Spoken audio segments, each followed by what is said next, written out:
And now, a native podcast with Matt and Zach. And welcome back to another episode of A Native Podcast. I am Zach, and with me, as always, is Matt. And I got to start it off that way, as always, and say, Matt, buddy, how we doing today? Doing pretty good, my man. I think today you got your soda. Today I got the coffee because and I needed a second cup because I'm dragging that much What you today. need for lunch? I'm just kidding. The fry bread. But two podcasts in one day that's a first for us, isn't it? Yeah, we're recording two of these in one Like day. recording That's because we've been kind of on this spring and winter. We've been busy in other ways, which is good. right, right. But we haven't had time to record as much, so we said let's get a couple recorded for you guys. And exciting to talk to the guests about this topic today, because I mean it was kind of one of those ones like, hey, we kind of need to do it. It's native, it fits, it's the American buffalo, Yeah. the American bison, Tatanka, Aniwa. All these names. Exactly. I'm not going to say them all. I'm just going to say the but I know I don't even I the Ojibwe one was is like Bayishka something like that. But I Ojibwe, man, I was like, yeah, I'll learn my language, you know what I mean? And like the little shell kind of language. And I looked at those first few words, how do I say hello? He's like, Ahani, like, how do you say thank you? Megwitch, like these long words. Right. And I'm just like, yeah, I'm not gonna learn my ADD, I think whatever. the way though, it doesn't help that their language is one of the longest words ones that I've seen. Well, So when crazy. when I've seen it with talking to the language people that I've been fortunate to talk to, and I'm very thankful that I have, and I've been able to help my grandpa when he was Your grandpa, yeah. stuff and working with the people. And one of the ladies was saying one of the best ways to learn it is to sing it. It Mm, kind of makes sense when it's long like that, because that like why you'd have multiple syllables or multiple letters back and back yeah, together, is because it's more of a song. So it's that kind of like you're singing it. And then I'm like, shit, man, like you're telling me we're singing all the time? So it just tells you how happy of a right. people we were. You know what Mhm. I mean? How in reality, when you look at North America and you look at like the Garden of Eden in the Bible, for you Christian folk listening in, like prior to 1492, I feel as if America was the Garden of Eden, Yeah, you know? I really think so. Even those drier regions like Nevada, like that you ask the Paiutes, right? And they're like, well, it was still a desert, but it was greener back then. It stayed, they got more rain and the sage was great. Everything was lusher even there in those places. Well, Uh, not only that, but it's because you weren't raping the land, right? We live in a time of mass production. And this just really fits, I think, with the bison, because that's what ultimately led to some of the bison's decline is mass production. mm, You look at the Industrial Revolution, both in the United States as well as London, part of the bison hides and bison robes were to use on the conveyor belts of all the machines right. because they're stronger than cows, Yep. right? I mean, that helped contribute. That was a factor, right? There's all these factors. There's tons of factors. And we'll get into it. Um, but where I was going with that is like today in today's society, we create so much stuff that's overproduced, mass produced, right? To where we throw it away. Oh, well, the 2024 is coming out. The next iPhone's coming out. The next, in reality, I should just be able to take this in and get it fixed every time. We live in that kind of society where all this stuff that we have, like we build it to replace it. Even our homes, we build them to replace them versus Yeah. building them to last. Go walk down, and I love it. And I was telling you about this the other day. Is I mean, I don't love it, right? Because here's the native in me coming out. But like you look at these small Montana towns or these small West towns, you see it Newburgh. Newburgh was a town like that. Right. Those old brick buildings, they built those to last. Mhm. Those buildings are 100 years old. That building we owned in Billings was 1907 Masonic Temple, right? It was Oh, built to last, built to stand there forever, stand the test of time. Where now we don't build that because we're in this money-hungry society that says you need to replace it because that, if you're replacing it, you're spending money and you're contributing to the economy and you're doing this and you're doing that. And in reality, it was like you have everything you need. We have yeah, everything we need. Just be happy. Go get right. food, and that's how it worked. We would go get food. We'd go get the bison, Matt. We'd say, okay, it's Friday at I, 1:30 here. I'm hungry. You're hungry. There's a herd of bison up by the river over there. If you go up on your horse, I'll go up on my horse, and we'll pinch them down in the valley, and we'll get a couple of them. We'll feed the families, and we'll feed them for a week or so. Like shit, my dad and Gerald went and shot that bison, and you can see it on YouTube under Chairman Gray's the bison hunt we went on. You can see it. That was in 2017. I want to say there's still some steak in a freezer somewhere of that I, bison. that's a Like, lot of meat. and that's how long they last. Right. And that's, back then, yeah, you're feeding more people, you don't have that preserving. But even then, the natives preserved food. There were ways of preserving it that were there that we taught to the Yeah. settlers. And we I, taught them how to bathe. I think related to not get too far off topic, but why we carry these mentalities of like durable and long lasting is like just look at the trucks you and I drive. Right. We've chosen trucks that are very long lasting and durable for midsize and for full size.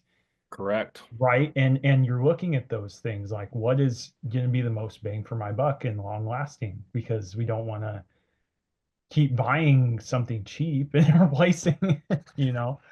So So another thing, and correct me if I'm wrong, email us at gng@gng.net. Matt will check it once a month. You've heard the spiel. He doesn't check it that often. Or comment. You can always comment on YouTube or Spotify or iTunes, wherever you may be getting this podcast. You can comment your thoughts. right. We love to hear them. We really do. It makes us feel good. If you could share this episode or even like it, that also helps. But when you're talking about cars, you can tell native houses sometimes because of all the cars outside. Because I joke, we don't put our cars like we don't sell them most of the time. You put them out to pasture. Yep. They just there's the old truck sitting out in front of the house. There's it out on the old ranch, just push it out to pasture. Yeah. Just like the old horse, just send it out to pasture. Did you know there's a new native apparel company? No, I did not. It's called Shop LS 574, named after the 574 federal tribes and the Little Shell descendancy of its founders. Wow, that's really cool, man. It is. It is becoming a spot to order native apparel by and for natives, working with native designers and teams to help best represent Indian country. That's awesome, dude. For sure. Now make sure to go pick up some Native podcast swag as well as other native gear while shopping at shopls574.com. Oh, yeah. And do not forget to use code ANP10 to save on your next order. That's ANP10. Hey Matt, did you know there's a tribally owned net company? No, I did not. Not only are they tribally owned, but Blue Ribbon Nets also creates totally sustainable products. With Blue Ribbon Nets, not only are you getting quality nets, but even eco-friendly ones as well. That's awesome, dude. It sure is indeed. Make sure to use code RUGAROO10 on your next Blue Ribbon Net order to save. Again, the code is RUGAROO10, RUGARU10. I am definitely getting a Blue Ribbon Net now. Tune in every Tuesday to hear your favorite native podcast. That's right. A Native podcast has new episodes every week.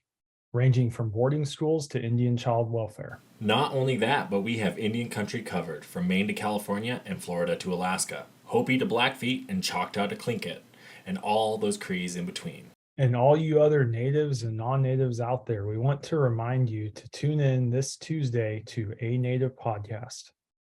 Today we is talking about the American bison, the buffalo, something that the Plains tribes thrived on and lived on and built a society on here in North America. And when you look at um, North America, one comparison is Africa, right? And the Serengeti and the wildebeest and the right, yes, the wildebeest, Uh, the herds, the way that how big the herds are. the water buffalo? Is that No, I don't think their herds are as big. I mean, the buffalo in relation, yeah, in relation, Oh, I think that's the relation. But oh, the when you herding. talk about the herds, it's Yes. wildebeest that has those millions of numbers, right? The great migrations, right? Right. And one thing I want to talk about is these migrations. And I'm trying to find the share my screen button. There it is. And we're going to share this screen. And I am going to pull up for you is the traditional map here of Oh, the wow. North America and the bison range, right? And I just want you to take this in, for example, Matt, and see that like it extended from Alaska, Fairbanks, Alaska. Hello, shout out. All the way down to Mexico City, right? Isn't that Mexico City right there in the middle? A little north of there, but pretty close.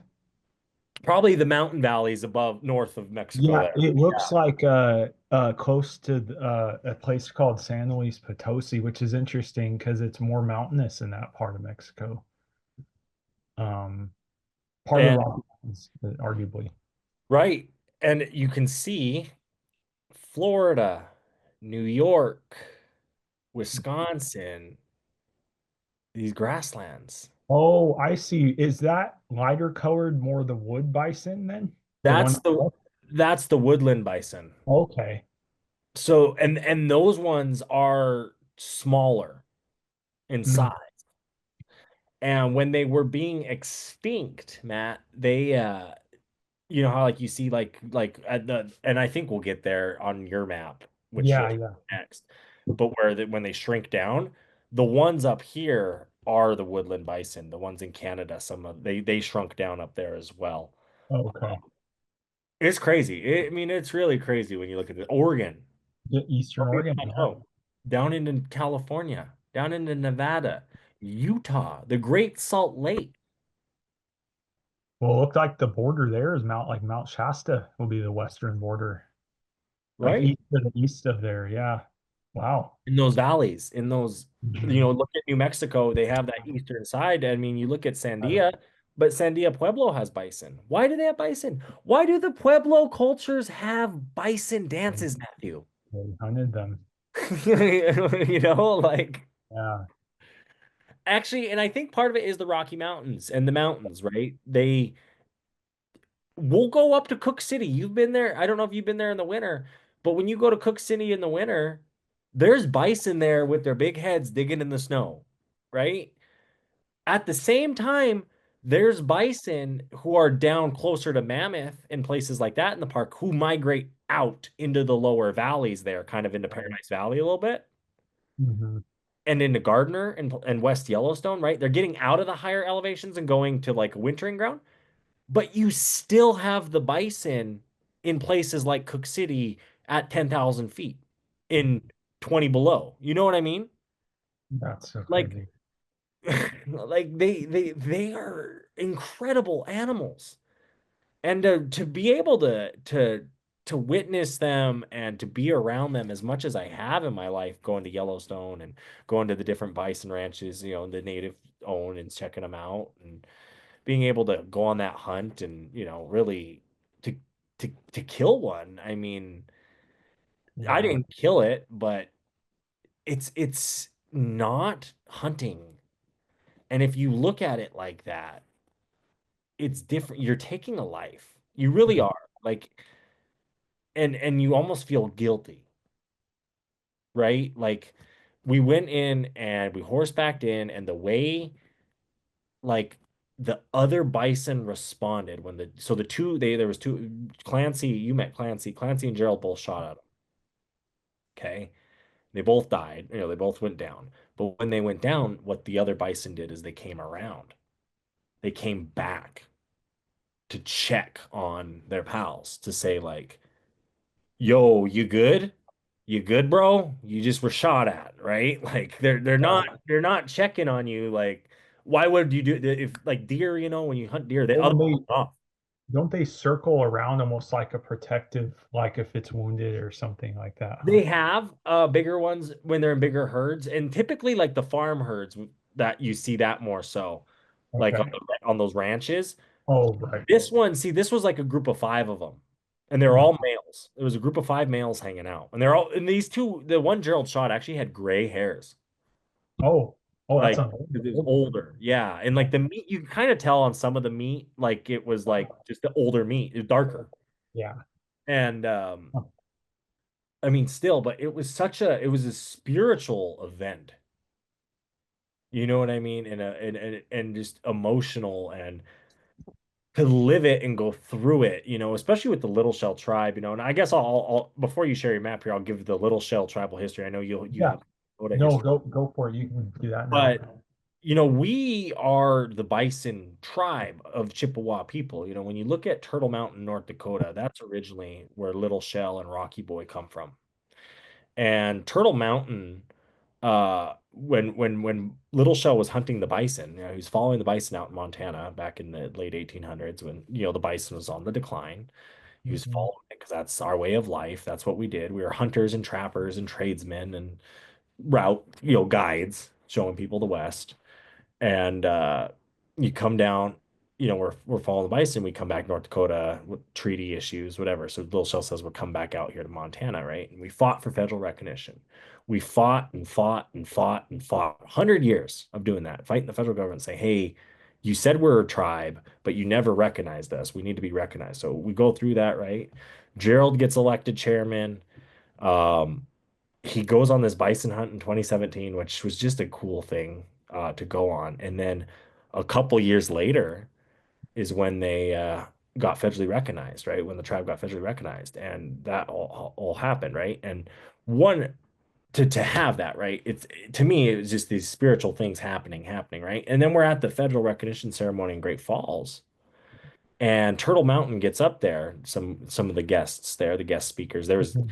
the governor was there, both Montana senators, the Montana representative was there, tons of state senators, the mayor of Great Falls, and we're in this hotel convention center, and they thought only 500 people were going to show up, and probably 3,000, Oh, 3,500 are estimated to show up. wow. There wasn't even seating room in the lobby of the hotel. At that Wow. big one in Great Falls, Yeah. yeah, and the Holiday Inn Convention Center there on 10th Street. Mhm. And it was just such a big event. And the guy gives the speech and he says, the Little Shell people, and they gifted us the story that day. They said, the Little Shell people are the buffalo. We are that because when you go to war, when you go to war with the government for 100 years and say, hey, we want this federal recognition, you know, and we want that. That's not an easy task. It's similar to a buffalo. When a blizzard is coming, a buffalo doesn't walk away from the blizzard. It doesn't go bed down. It says, I'm gonna walk straight into that thing. And Right. that's what the little show did. So that's the story. And it was emotional there in that room. You don't see it then, in 2020. This is right before COVID. And Right. yeah, no, it's just good. It's just it was a good time. Well, and it's cool to see like your Turtle Mountain and Rocky Boy relatives like really supportive of you guys as well. And, because you are related to all of them. Well, and it makes sense like when you look at like my grandpa and like him working for Rocky Boy and the connection and just so many people like I don't know like it's weird when you're like talking to natives, especially here in Montana, and then like you're like, "Oh, you're Rocky Boy?" And then like they're like, "Oh, you're little shit." Like it's a different it's a It's different connection. It's cool. yeah, It's a cool yeah, one to have. Like there, it's like, oh, you're Chippewa Cree too, like it's that, right. it's that. It's a cool. If you want to share your map, Yeah, let's so here, can you see that? I can. Yeah, see, this is what I like. I like that 1889 range, those dots because that's where they circled them up. They rounded them up. Right, right. And it's crazy. And like the exact location of the western edge, there's speculation and debate about how far into Eastern Oregon they went and stuff like that. So, but generally speaking, it's pretty similar to yours with the Plains buffalo. Goes into Mexico, that northern part, and then back east to about the Appalachian Mountain Range there. Um, and what's interesting is the timeline with this. I like it because it shows the lighter brown was the separation of the southern herd and the northern herd with the Which was railroad through to Salt Lake there is the Central Pacific. So That they was the big separated. railroad at the time with the silver spike and all that. That was see, and what I really don't like about how American history is taught in schools is how they take that railroad history, they take this native history, they take this other history and split it up that way. They don't relate it the way it was because like think about that. Not only are you trying to build a railroad west, but you're trying to decimate herds and decimate the people in your way out there, right? How can you do it in your ways, right? Because war isn't fought with just fighting guys, right? There's trade involved. There's the actual fighting. There's your allies and who you're not allied with, right? All that kind of stuff going on when you look at how things work, right? So the railroads are doing their thing, but remember, railroads have their lobbyists because railroads are like oil companies back then. Think of the oil lobbyists right now in 2025. Rail Oh, railroad guys were doing that with these herds back then. We need to kill off the buffalo and do this. But also, they probably own the factories that the bison hides are going to, and then they're selling those, so they're making more money and doing that just the same way the rich always get richer. it's crazy. Oh, John Rockefeller. You look at like those guys like that. Um, but I agree with you because like you take the Willamette Valley. Hmm. Who's to say those mountains over there are easy to get around? They're shaped like this. There's Oh triangles. yeah. They're not like the mountains, the Rocky Mountains. Right, right. Like you can easily walk a bison around that mountain. And I've seen pictures of Old West pictures of natives and non-natives riding bison and elk. So It's it's insane. And then the last, this is really like shows the decimation is that red, those dark red circles was the range in 1889, and you can see there's just pockets of them with like look 2025, well, 2200. that's the decimation. Hmm. That's the decimation of the buffalo when they said they almost went extinct. Yellowstone, Yep. which when you look at the 200 number there and where they're at, they got them there. They pushed them into Yellowstone. They made it a national park in not too long after that. Right. Denver, you have that one bison range north of town. That's Yep. where those 20 came from. Yep. There's a bison range, I That believe, one. in I in think I think it's the Panhandle of Oklahoma is where that is, the one down south there. you have, and then the 10 were on a private ranch here in Montana. Yep. And then Canada had just That one. was the woodland ones Woodlands. Yep. Exactly. up there that they trapped. And those are different. They still have that. But it's like I don't understand why. Like I understand a little bit of why that, but it's like you see that they knew what they were doing if they didn't kill them off. And the way when you look at the way that dark orange is plotted in there, Mhm. it, you know, it was there you go. You can keep them here. Not no, we're not going to live your way of life. We're going to live our way of life. Here you go. And then what happens to all that land? You're now able to farm it. Mhm. No, exactly. Well, and if you're in the state of Montana, looks like you can get a let buffalo roam license plate there. There's quite a few license plates actually that you can Oh, sure. get in the state. Sure. So, I don't know if you want me to show. Yeah, no, I like that because I have one similar to you actually like that. Let me go ahead and stop your screen share. Okay. Yeah, I wasn't sure if we had Mine the. has a little bit more. I saw that one that you had, Yeah, and there's you a lot of different kinds of maps on this, so that's oh what was. exactly. And I think the part of it is like when you look at so like that's kind of where the bison were, and Oh, then you there you go. here are the uses, right? What would you use the hide for? Backrest, bags, beads, belts, blankets, bridles, caps, cradles, mittens, dressers, leggings, moccasin tops, pillows, pouches, ropes, t-shirts, your house, cover, TP liners, TP covers, robes, right? That's what you're using the hide for. What are you using the meat? Immediately using it. Immediate use. You can, eat food, dried, jerky, pemmican, sausage, right? Things you can preserve. What would you use the bladder of it for? Food pouches, medicine bags, water containers, because it would harden, right? Right. You get basically plastic. But no, we want to break oils down and make plastic instead. Um, Blood, that's how you would use it for some paint, puddings, soups. Uh, the beard was sometimes used for ornaments. Tongue was a choice meat. The rough Well, it's side of the cow. crazy.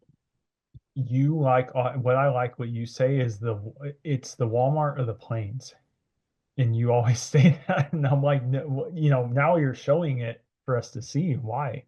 Is it not?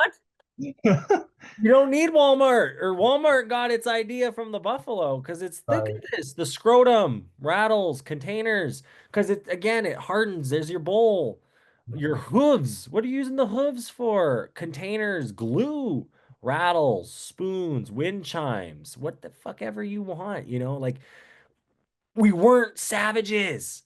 We were smart people. We were engineers. We were clean. We had a way of life. We had a society. We had trade. You, Right. And it's crazy. I mean, you think about, like, yeah, there was deer and antelope, and there's, those, to me, those other things and plants were almost supplemental to this. This was like the core of the, this right? is meat potatoes. Right. You're right now for 99% of you is your chicken tenders and fries. Yeah. You know what I mean? Like Yeah. it's chicken. Chicken is the new food that is chicken and beef. It really doesn't change that much. Bison is a beef basically. This is a new one to me. The dung, right, is like fuel for your fire. Like the you'd burn that, right? Because you don't have wood as much on the plains.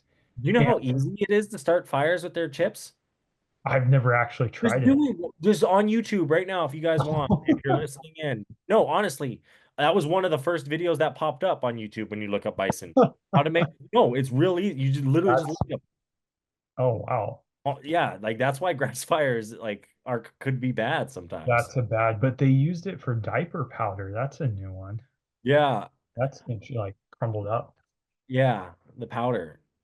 Because it's grass. It was the grass that they're eating. You know what I mean? It's such a they're That's so it's crazy. not poop. You know what I mean? Like it is, but it's not garbage in that sense. No, It's grass. It's just that grass going through its and they're system. eating grass too, and the clothing, the winter robes and just how warm, that would be in the wintertime.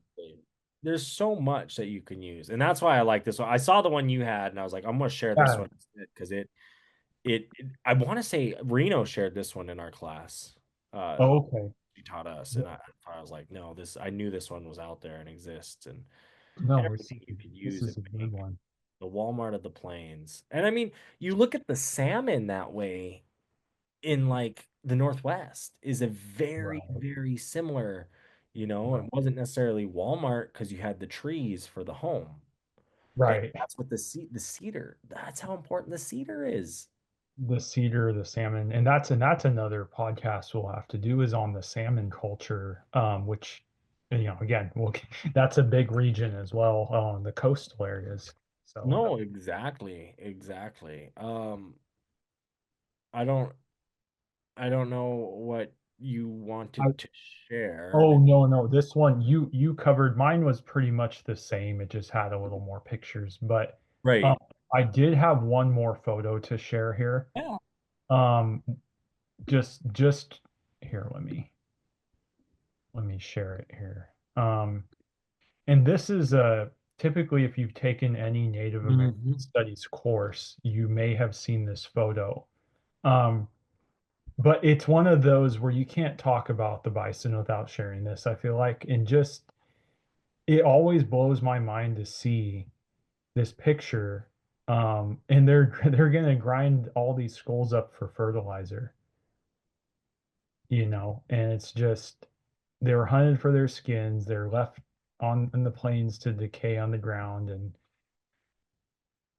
yeah, it's just so crazy to think. I look at the amount and this I hate the pride that you're seeing in the guy. Right. Right? He's posing with it. I think that's what makes me the most angry when you see this photo is because you destroyed a way of life. You destroyed a culture by doing this. Hmm.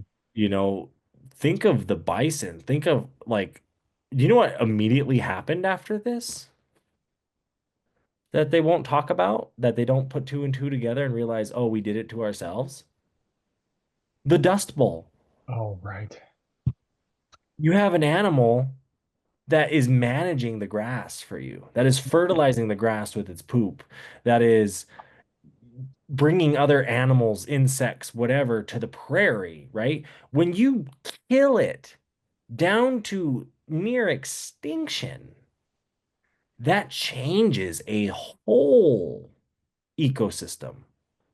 Like Hmm. we're still seeing the repercussions of that. Think of all the tornadoes that happen in Tornado Alley. Is that Oh, due to the fact of the decimation of the bison?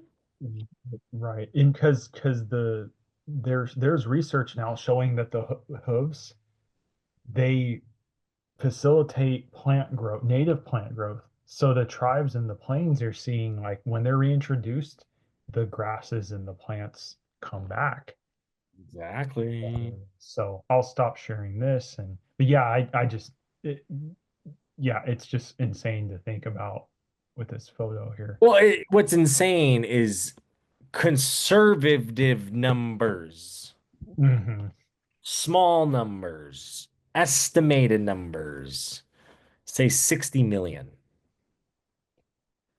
I've estimated on my research when you do the math, just through the various subjects and articles we've read, anywhere between 100 and 500 million bison exists. When you look at that territory, do the numbers. It's I would, you know what I mean? You are close easily because they're up in Alaska, Canada. These grasslands are massive out here. And you got to think of the valleys that they would fill in. You know, when Lewis and Clark came out west, the way Clark journaled about bison, wolves, and grizzly bears on the Great Plains, you know, you got to take that information and apply it. well, I find it similar that these conservative estimates of the bison numbers, I think similar to the amount of native people that were actually here and how it's way more than what these estimates are. We all know it's way more. Um, Buffalo runners during that time, people who are hunting Oh, uh-huh. could kill up to 5,000 animals per day. Oh, wow. Do the math on that. You know what I mean? When you really look down at it, it's just That's crazy. it's just crazy. Um, Yellowstone was the one that really was the one that they focused on, but it was hard for the bison to come back. Hmm. Um, I'm trying to uh, I'm pulling up. some more facts, like looking at the timeline. Ozarkbisons.com was a really good example. When you go to the About Us, they have a lot of information on the bison. They have the photo that you were talking about earlier. Um, you know, and I just thought it was interesting. Like I read this thing. European explorers in North America saw the riches possible from bison and bison fur trading became a major industry with a fair number of trading posts appearing in the Great Plains. Buffalo hides were one of the major trade items from the plains, bringing between $1 and $3.50 each. Bison were hunted on foot, horseback, from trains for their tongues, hides, bones, and little else. The tongue and hump were and are still used, considered a delicacy. Hides were prepared and shipped to East and Europe for processing into leather. The remaining carcasses were for the most part left to rot. When nothing but bones remained, they are gathered and shipped to via railway eastern destinations for processing into industrial carbon and fertilizer. So they really just didn't use the bison. They just were mass producing it, in Right. um they estimate in the 1800s 30 to 60 million. Like I said, I think that number is closer to 100 to 500 million. Um, in It's really this timeline. There's a lot going on because it goes year by year. Like 1871, Territorial Delegate R.C. McCormick of Arizona introduced a bill that made it illegal for any person to kill a buffalo on public lands in the United States, except for food or preserving the robe. The bill indicated that the fine would be $100 for each buffalo killed. Mysteriously, this document disappeared. Wyoming passed a law prohibiting the waste of bison meat since such laws were not enforced. They did little to protect the bison. Right? So, like, there's things going on. Like, the three categories are pressures on bison, legislation, and then recovery efforts, right? But Well, that's a good site. It's called Ozark what? ozarkbisons.com. Ozark Bite. Yeah. Yeah, no, they have like literally everything. Like 1919, the estimated population of North American bison is at 12,000, 5,000 in the 40s. And then 1990s, an estimated 20,000, 25,000 were in public herds in North America, at least half or a quarter million in private herds. Um, in 2016, they said the current bison population's at 400,000. Wow. They want to bring it back up to a million, which is good. Right. No, it's a Yeah. really good. I mean, they have bison meats, bison for sale, photo gallery. It's a farm, it's a ranch, but this About Us has a really good history, which it's good to have. It's good to Yeah. have that kind of stuff. That's really cool. Um, no, it I, really. I have a short significance of the buffalo to the Lakota kind of thing to read. Um, so I'll go ahead. Yeah, go for it, Matt. Talking to share the screen on this. I just kind of read some things. So, um, so to the Lakota, the bison was again another central, similar to the Chippewa Cree and the Ojibwe peoples, very central to every part of life, and it was referred to as the banquet for the people. Um, and the bison's held in high regard. But the skull or the symbol of the bison is sacred in all Lakota rituals. It's central to ceremonies. The buffalo is overall a symbol of self-sacrifice, and it gives until there is nothing left. This was imitated by the people in their lives. To be generous, to give what you have to others in need, to honor them is one of the most highly respected ways of living. And Tatanka, it's Tatanka is how you say it in Lakota language, is central to everything, spirituality, life ways.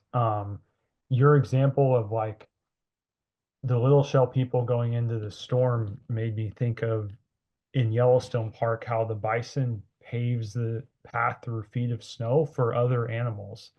And so it's kind of hitting on this idea of the self-sacrifice, um, for others, I guess. So it's very important, very, very central to Lakota peoples. And a lot of the Lakota tribes have bison herds today, and they're growing. They're growing. We're seeing more of these, even private bison ranches, which is great for the meat, for the health, improve diabetes.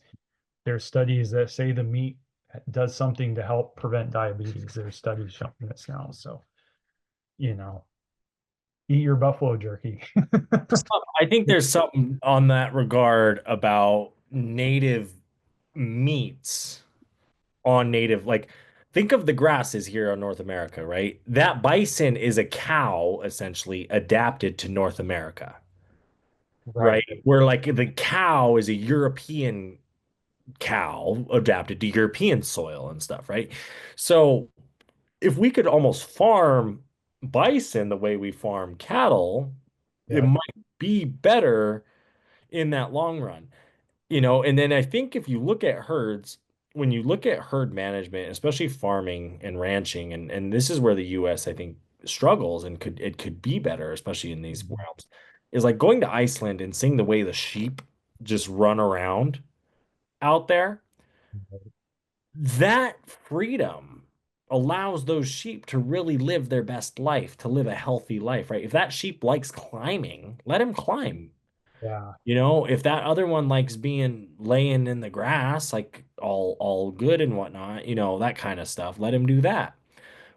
Same with the bison. You give them these larger ranges, you're going to get healthier animals, versus like boxing them up like we do with our Mhm. chickens and cows now. Um, Right. I also one interesting thing when I was doing my research on this, I came across the Kachina House, and I want to say they're down in New Mexico, but they have a page on their website about what does the buffalo symbolize to Native Americans, and they took some Southwest tribes and particularly some Pueblos, and that's what I kind of thought interesting was like I said, like the Pueblos have bison stories, right? Like people don't think that they don't quite understand that.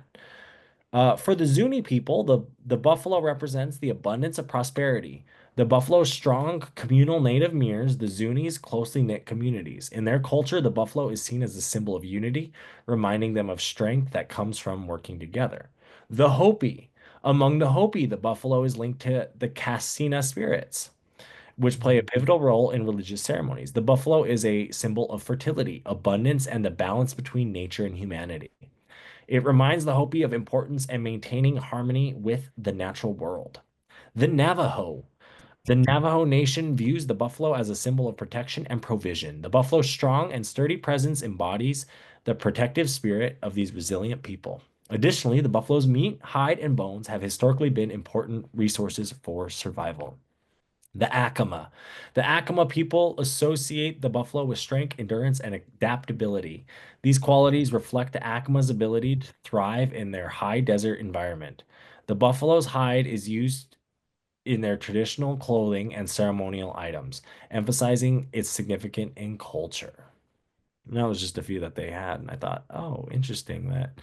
Well, you and I noticed it in New Mexico with, you mentioned the Sandia at their casino and some things. The bison was on some of their designs in the casino, but also their herd, their small herd there. And then it got me thinking, there's the Buffalo Thunder Resort north of Santa Fe, run by I think the San Ildefonso or one of those other pueblos up there. And I'm like, yeah, the plains are just east of there. Not terribly far either. So North Texas, you think, and eastern New Mexico. So Well, and not only that, but just the fact that like people like we didn't just live like in the valley here. Like we wandered, we did things like you don't think some native guy in like 1600 was like, I'm gonna try and rope one of those things and make it my own. Like I'm gonna get a baby and raise the baby and it'll be my pet, you know?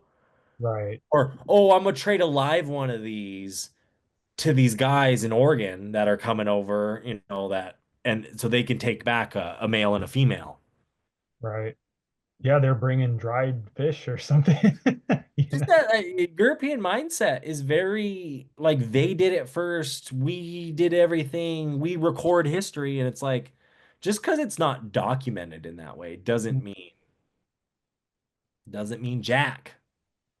Exactly. But no, it's good. I do have, before we get going here, I do have a video from Ken Burns on PBS, The American Buffalo. It's about a 6-minute video here, so I will get that going for you guys. When you look at a buffalo, you just don't see a big shaggy beast. You see life. You see existence. You see hope. Those are our relatives. They are part of us.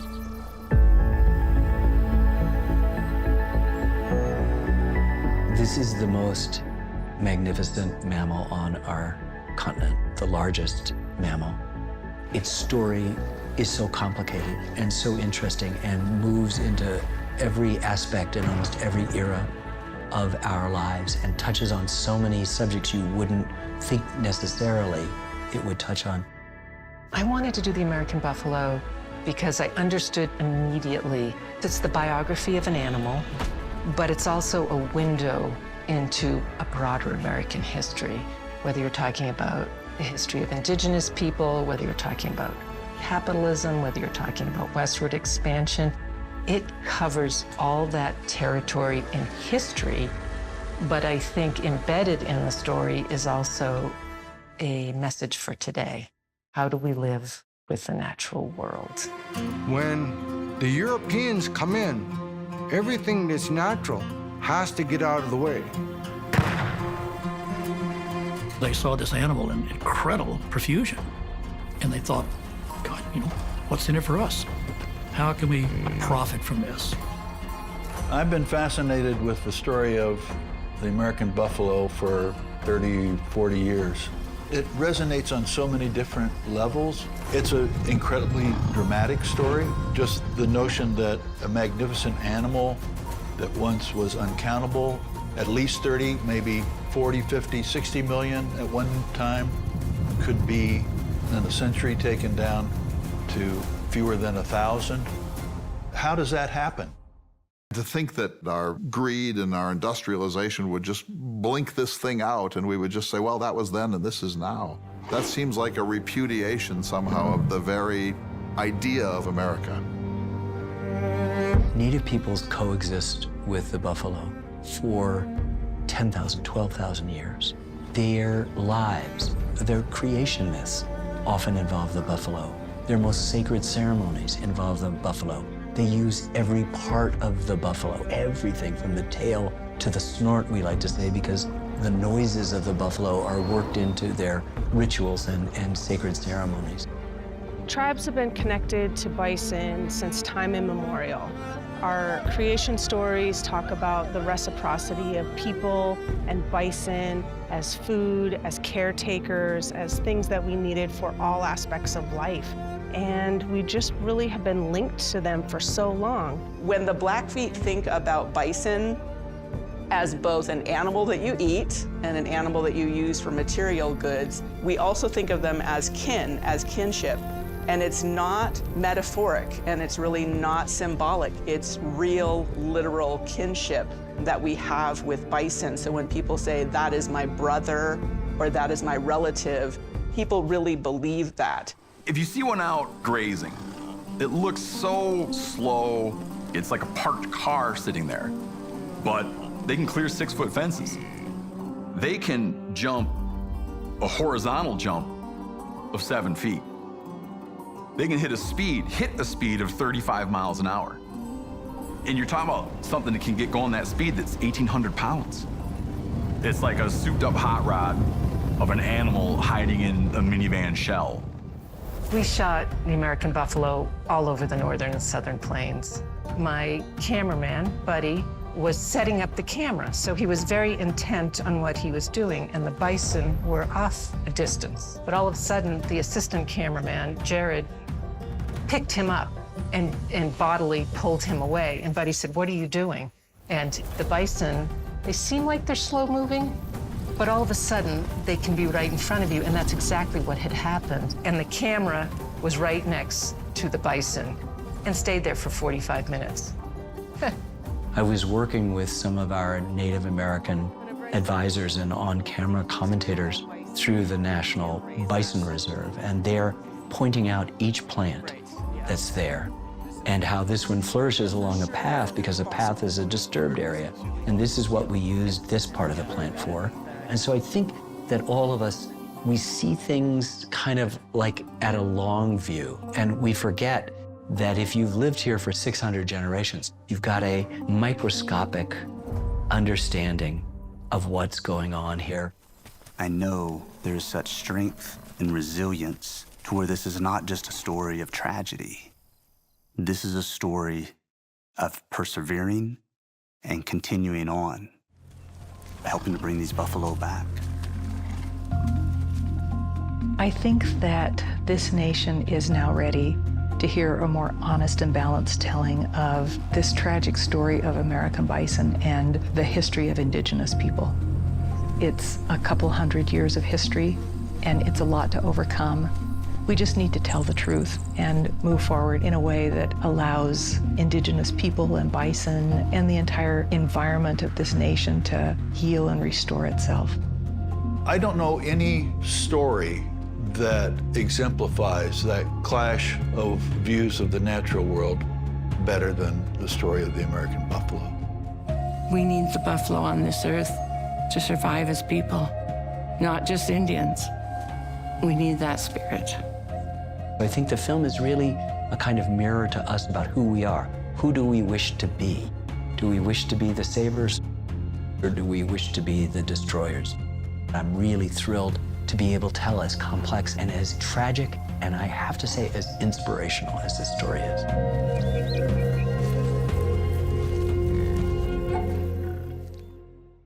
All right, well, and that's a good one. Definitely a good series to watch, good videos to watch. Ken Burns always putting out good stuff.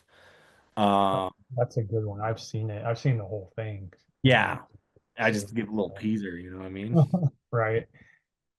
But no, I mean, anything else before we get kind of wrapped up here, Matt? You wanted to share with the viewers? Yeah, not a screen share here, but I did want to share kind of more modern day, and we were touching on it with the farms and the tribes and stuff in New Mexico. But this there's the Intertribal Buffalo Council, and they are a group of 86 member tribes in Canada and the United States, and they are dedicated to supporting sustainable tribal buffalo programs. And so they do a lot with training and technical assistance, and really helping tribes manage their herds. And they meet, and they have a I think one of the directors is from Wind River in Wyoming, and they're a pretty good group. They're helping a lot. There's always more tribes joining this. There's 86,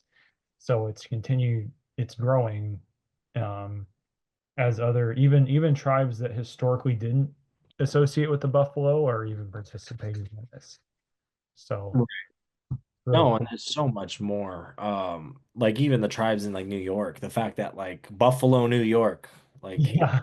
Buffalo, like little things like that people just don't quite understand and get. And even the mega buffalo, the prehistoric ones, Right. there were some bigger buffalo. Look them up if you guys are into that. Definitely worth the dive. But we're just your 101. We're not going to get too big into it. You got to do a little bit of research if you want to learn a little bit more. There was one other thing I was going to get into, but I forgot it. So we're just going to get into our final words. So Matt, final words on today's buffalo subject. Yeah. No, I appreciate this topic. It's a pretty crucial topic to cover with the Plains culture. It's really central to everything, and you see the broad range of land and tribes in that region and that culture, and that's a huge chunk of Indian country, right there. And so you can't talk about native topics without talking about the buffalo. So I mean, Well, and even when you look at the nomadicness of the tribes, yes, we're following the buffalo, we're following herds, etc. But when it's that massive of a area, look at like Mandan, Mhm. places like that, Denver, there were areas already set up, trade centers, hubs that already existed that people were set up trading at, native people, that is. Right. Um, Right. Yeah, well, I mean, I don't got much. I mean, it was a good one. Definitely one I think we could talk probably for like freaking 6 hours. I kid you not.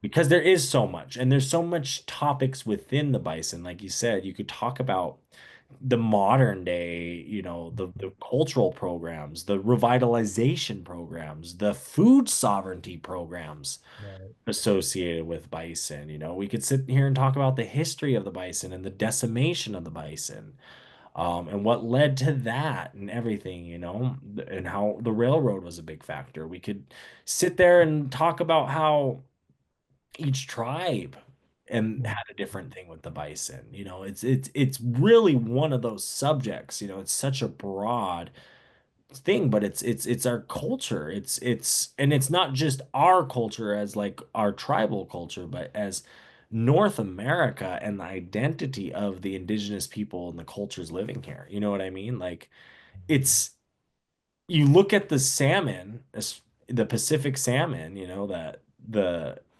in the Northwest in Alaska down to California, and that culture, and that's something I think we can relate to.